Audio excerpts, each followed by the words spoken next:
ఇక్కడ ఇతన్ని చూసారా స్టైల్గా వెళ్తున్నాడు, అబ్బా తగిలేసింది. ఇక్కడ ఏమైందో మీకు చెప్తాను.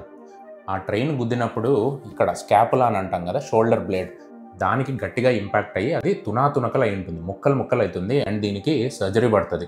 ఇంకోటి మీరు అబ్జర్వ్ చేయండి ఏంటి చెప్పనా, ఆయన కింద పడ్డప్పుడు ఈ షోల్డర్ మీద ఇంపాక్ట్ పడుతుంది. సో హ్యూమరస్ ఫ్రాక్చర్ కూడా అవుతుంది. 2 సర్జరీలు కలిపి 7 నుంచి 8 గంటలు మినిమం పడతాయి. అండ్ ఆ అబ్బాయి టైం బాగుంటే ఒక 6 నెలల్లో నార్మల్గా రికవర్ అవుతాడు.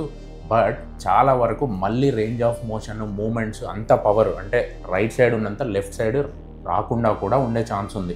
సో ఇక్కడ ట్రైన్ ఏమనుకుంటుందో తెలుసా, ఒకడు నాకు ఎదురొచ్చిన వాడికే రిస్క్, నేను ఒకడికి ఎదురెళ్ళిన వాడికే రిస్క్, దొక్కి పడేస్తా.